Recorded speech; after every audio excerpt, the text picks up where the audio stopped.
19 वर्षे वय असलेली श्रुती घरी परत येत होती. त्यावेळेला तिला रिक्षा दिसली. रिक्षेत बसली, पण त्या रिक्षावाल्याने रस्त्याने येताना तिच्यासोबत त्याच्या 2 मित्रांसोबत मिळून वाईट काम केले. ही श्रुती ज्यावेळेला हे सगळं सहन करत करत घरी पोहोचते, तिच्या वडिलांना सांगते, त्यावेळेला तिचे वडील पुढे चालून त्या रिक्षावाल्यासोबत असं काही करतात, ज्याच्यामुळे आज ही घटना सोशल मीडियावरती व्हायरल झालेली आहे. नेमकं काय आहे प्रकरण, मी तुम्हाला पूर्ण घटना सांगत आहे. व्हिडिओ शेवटपर्यंत बघा. नमस्कार मित्रांनो, या घटनेची सुरुवात 2026 पासून होते.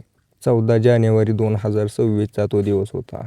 19 वर्षे वय असलेली श्रुती कॉलेजमधून घरी येत होती. त्यावेळेला तिची एस.टी बस, ज्या बसने आलेली होती ती बस सुटली होती. तिचं कारण होतं की क्लासमध्ये आज प्रॅक्टिकल होतं. प्रॅक्टिकल असल्यामुळे उशीर लागला होता थोडा घरी येण्यासाठी. तिने वडिलाला कॉल केला, मला न्यायला या. तिचे वडील म्हणले की मी आता सध्याला रानात आहे, कामगार चालू आहेत, तर मी काही येऊ शकत नाही बरं का.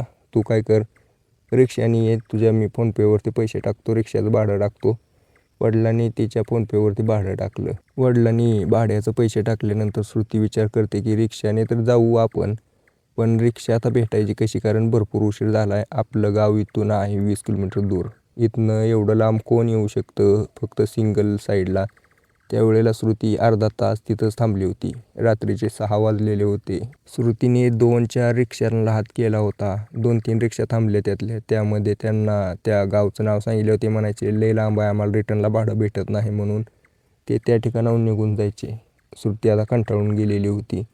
दूर उभा राहिलेला एक रिक्षावाला हे सगळं दृश्य बघत होता. हे सगळं दृश्य बघत असताना आता तो श्रुतीजवळ आला रिक्षा घेऊन आणि म्हणला, मॅडम तुम्हाला कुठं जायचं आहे. श्रुतीने तिच्या गावाचं नाव सांगितलं. श्रुतीला म्हणला की ठीक आहे, मी घेऊन जातो, पण भाडं होईल 200 रुपये. श्रुती म्हणली 200 रुपये, बरं ठीक आहे, आता काय करू शकत नाही. ती होकार देते. श्रुती त्या रिक्षामध्ये बसून तिच्या गावाकडे निघायला लागते. काही वेळ अंतरावरती जंगल लागतं. या जंगलातून तिला जावं लागायचं. जंगलात निम्म्यामध्ये आल्यानंतर या रिक्षावाल्याने रिक्षा थांबवली. बाहेर उतरला आणि रिक्षाचा टायर खोलू लागला. श्रुती म्हणली, काय झालं मामा, काय करताय असं. तो म्हणला, रिक्षा पंक्चर झाली. श्रुतीला तर कुठं पंक्चर झालेली दिसत नव्हती.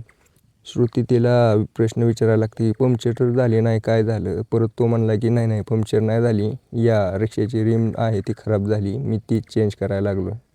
आता 10 ते 15 मिनटं झाल्यानंतर परत श्रुती त्याला विचारते की झालं का नाही. रिक्षावाला रमेश म्हणतो की नाही, अजून थोडा टाईम लागेल. आता हा रमेश टाईम घेतच होता. दुसरीकडे पूर्ण अंधार पडला होता. थंडीचे दिवस होते, त्यामुळे अंधार लवकर पडून जायचा. श्रुती आता घाबरायला लागली होती. तिच्या मोबाईलला नेटवर्क पण येत नव्हतं. श्रुती दिवसभर थकून गेलेली होती. कॉलेजमध्ये बसून तिला पटकन घरी जायची ओढ लागलेली होती. तेवढ्यातच त्या रिक्षापाशी 2 व्यक्ती येऊन उभा राहिली आणि त्या रिक्षावाले रमेशला विचारू लागले की इथून या गावाला जायचा रस्ता कसा आहे. रमेश हा रिक्षाचं टायर सोडून त्यांच्यासोबतच गप्पा मारू लागला. ही श्रुती त्याला विचारते की काय झालं मामा, चला ना पटकन, मला जायचं आहे, माझे घरची वाट बघत असतील.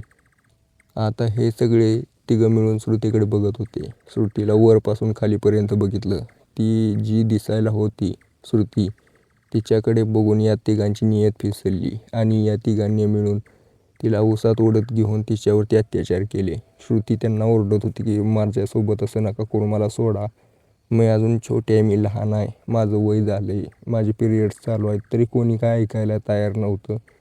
रिक्षावाला आणि त्या 2 व्यक्तींनी श्रुतीवरती त्यांचं मन भरेपर्यंत अत्याचार केले. ज्या वेळेला त्यांचे मन भरलं, त्यांना संतुष्टी झाली, त्यावेळेला त्यांनी श्रुतीला आणून रस्त्यावरती सोडलं. रस्त्यावरती सोडल्यानंतर दुसरीकडे श्रुतीचे वडील घरी परेशान झाली होती, पोरगी अजून आली नाही, रिक्षाचं भाडं पाठवलं होतं, नेटवर्क पण लागलं ना, फोन पण लागत नाही, काय करावं. त्यावेळेला श्रुती आणि श्रुतीचा भाऊ, आता त्यावेळेला श्रुतीचे वडील आणि श्रुतीचा भाऊ गाडीवरती बसतात आणि तिच्या कॉलेजकडे जायला निघतात. रस्त्याने त्याला शोधत होते, इकडं तिकडं, रस्त्याने चालत आली का, काय झालं, कुठल्या रिक्षात आहे का बघत होते. त्यावेळेलाच ती रिकामी रिक्षा त्यांना जाताना दिसली त्यांच्याच गावाकडे. त्याच्या मागे गाडीवरती 2 लोकं होती. आता यांना काय समजलं नाही, रिकामी रिक्षा सोडून दिलं. पुढे चालून 1 किलोमीटर अंतरावरती श्रुती त्यांना रस्त्यावरती पडलेली दिसली. दुःखात होती, इवळत होती. ज्या वेळेला तिला बघितलं त्यांना वाटलं की पडली काय, गाडीनं धडक दिली काय, पण त्या श्रुतीने सांगितलं पूर्ण घटना.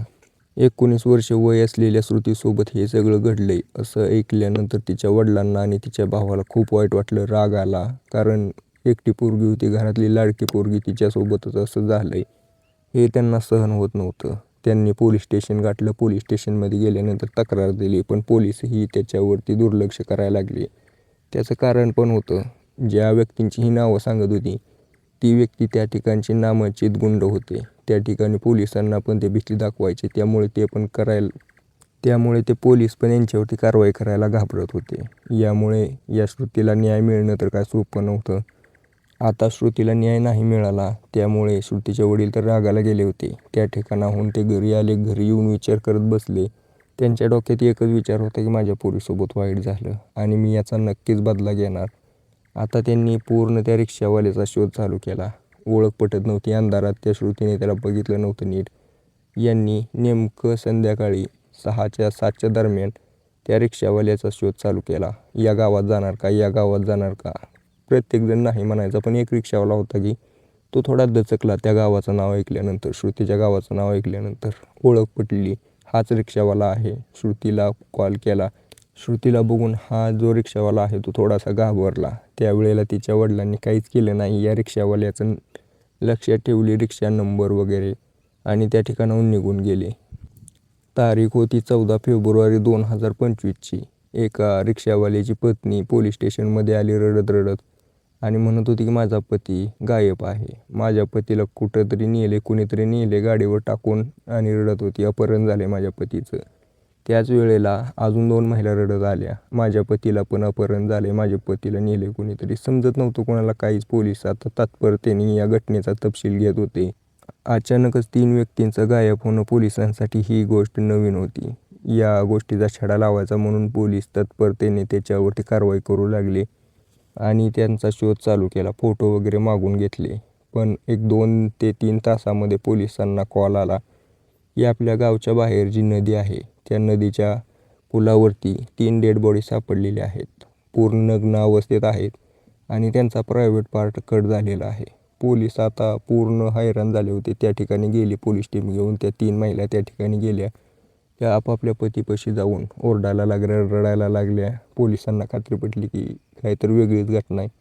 पोलिसांनी आता चौकशी चालू केली आहे. त्यावेळेला त्यांना समजलं नाही, पण त्यांनी CCTV चेक केले. ज्या ठिकाणी तो रिक्षावाला थांबत होता ना त्या ठिकाणची CCTVमध्ये त्या श्रुतीचा वडील दिसला. श्रुतीचे वडील पुन्हा ते 2 लोकांना अपहरण झालं होतं ना, दुसरे 2 व्यक्ती होते त्यांच्यापाशी पण दिसला. आता पोलिसांना खात्री पटली आणि त्यामध्ये या श्रुतीच्या वडिलांनी केस दाखल केली होती. माहिती आहे का तुम्हाला, मी सुरुवातीला सांगितलं होतं अपहरण करणाऱ्या.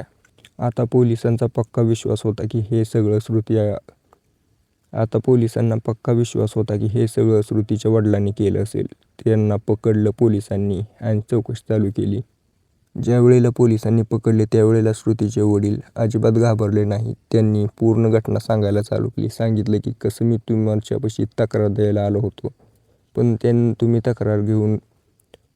तक्रार लिहून घेतली नाही. माझ्या पोरीसोबत वाईट घडलं होतं, माझी लाडकी पोरगी होती.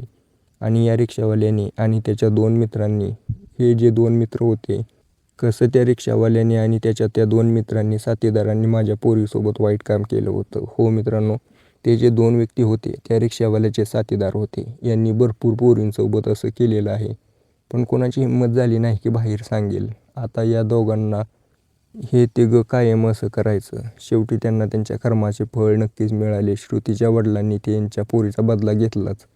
पोलिसांनी यांना कोठडीत अडकवलेलं आहे. पोलिसांनी आता त्यांना कोर्टामध्ये हजर करण्याची तयारी चालू केली आहे. बाकी तुम्हाला काय वाटतं यामध्ये कसं होईल, त्याला शिक्षा किती होईल, जर झालीच तर यामध्ये नेमकी चूक कोणाची आहे मला कमेंट करून नक्की सांगा.